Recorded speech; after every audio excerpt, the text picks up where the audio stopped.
السلام علیکم ناظرین، مسٹر قصہ چینل میں خوش آمدید۔ میں ہوں شاہد اکرام، اور آج آپ کو حضرت آدم علیہ السلام اور حضرت حوا علیہ السلام کی زمین پر زندگی کے متعلق قصہ بیان کیا جائے گا۔ حضرت آدم علیہ السلام کے سلسلہ میں یہ تیسرا حصہ ہے، تو شروع کرتے ہیں۔ بسم اللہ الرحمن الرحیم۔ پہلے دو حصوں میں حضرت آدم علیہ السلام کی پیدائش اور زمین پر اتارے جانے کا قصہ بیان کیا گیا تھا۔ اس حصے میں زمین پر حضرت آدم علیہ السلام کے ساتھ پیش آنے والے واقعات پیش خدمت ہے۔ ایک روایت ہے کہ زمین پر حضرت آدم علیہ السلام کی پہلی خوراک گندم تھی۔ حضرت جبرائیل گندم کے 7 دانے لائے۔ حضرت آدم علیہ السلام نے پوچھا یہ کیا ہے؟ جبرائیل علیہ السلام نے بتایا اسی درخت کا پھل ہے جس سے آپ کو روکا گیا تھا۔ آپ نے کہا میں اسے کیا کروں؟ حضرت جبرائیل علیہ السلام نے بتایا اسے زمین میں کاشت کر دو۔ حضرت آدم علیہ السلام نے وہ دانے زمین میں کاشت کر دیے۔ گندم کے ہر دانے سے 100 سے بھی زائد پودے اگے۔ فصل پک کر تیار ہو گئی۔ آپ نے اسے کاٹا، صاف کیا، پھر زمین میں کاشت کر دیا۔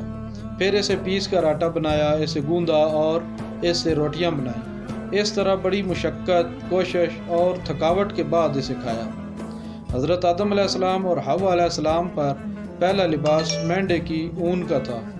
حضرت آدم علیہ السلام نے مینڈے سے اون اتاری، اسے صاف کیا، پھر اس سے اپنے لیے ایک جبہ بنایا، اور حضرت حوا علیہ السلام کے لیے پورے جسم کو ڈھانپنے کے لیے ایک قبا اور سر ڈھانپنے کے لیے ایک چادر بنائی۔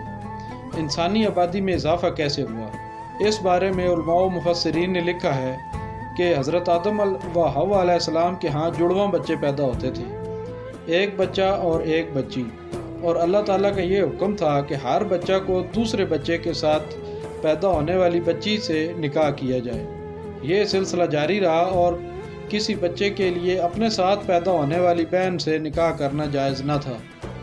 قابیل اور حابیل کا قصہ بیان کرتے ہیں۔ قابیل نے حابیل کو قتل کیوں کیا؟ اس بارے میں 2 وجوہات روایات میں آتی ہیں۔ حضرت آدم علیہ السلام ہر جوڑے کے بچے کی شادی دوسرے جوڑے کی بچی سے کرتے تھے۔ حابیل نے ارادہ کیا کہ وہ قابیل کی بہن سے شادی کرے، جو عمر میں حابیل سے بڑا تھا۔ قابیل کی جڑواں بہن بہت خوبصورت تھی۔ قابیل قانون کو توڑ کر خود اپنی جڑواں بہن سے شادی کا خواہشمند تھا۔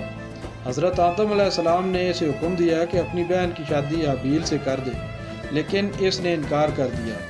آپ نے دونوں کو قربانی کا حکم دیا۔ حضرت آدم علیہ السلام مکہ مکرمہ میں حج کرنے گئے تو آسمانوں کو کہا کہ ان کے بیٹوں کی حفاظت کریں، لیکن انہوں نے انکار کر دیا۔ آپ نے زمینوں اور پہاڑوں کو کہا کہ ان کے بیٹوں کی حفاظت کریں، لیکن انہوں نے بھی انکار کر دیا۔ قابیل نے اس ذمہ داری کو قبول کر لیا۔ جب حضرت آدم علیہ السلام حج کو چلے گئے تو دونوں نے قربانی کی۔ حابیل نے ایک موٹا جوان بکرا ذبح کیا کیونکہ وہ بکریاں چرایا کرتے تھے، اور قابیل نے ردی اجناس کا ایک ڈھیر قربانی کے طور پر پیش کیا۔ آگ نازل ہوئی، اس نے حابیل کی قربانی کو کھا لیا، لیکن قابیل کی قربانی ویسی کی ویسی رہ گئی۔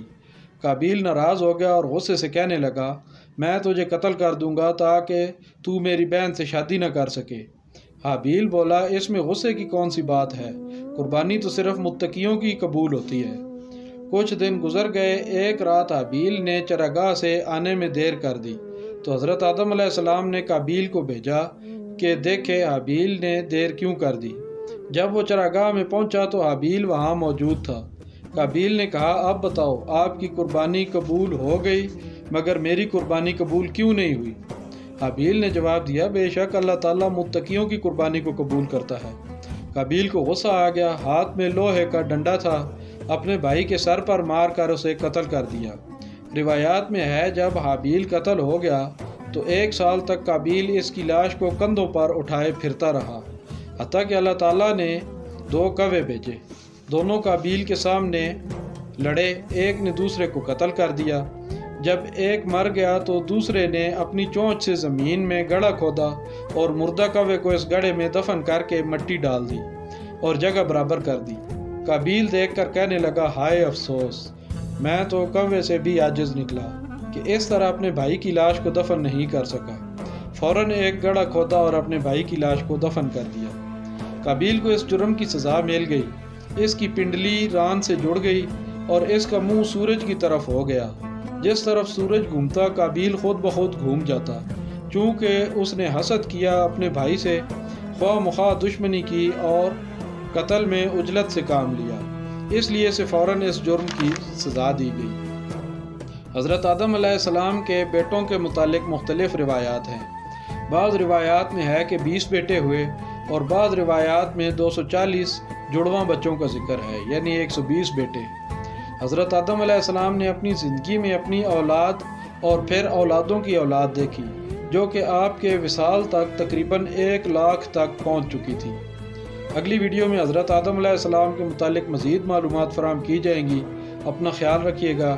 اگر آپ کو ہمارا مسٹر قصہ چینل سے قصے پسند آ رہے ہیں تو ہماری حوصلہ افزائی کے لیے ویڈیو کو لائک کریں، چینل کو سبسکرائب کریں، اور اگر آپ یہ مزید قصے بھی سننا چاہتے ہیں تو بیل آئیکن کو بھی کلک کر دیں تاکہ آپ کو جب بھی مزید قصے اپلوڈ ہوں تو فوری طور پہ مل جائیں۔ اپنا خیال رکھیے گا۔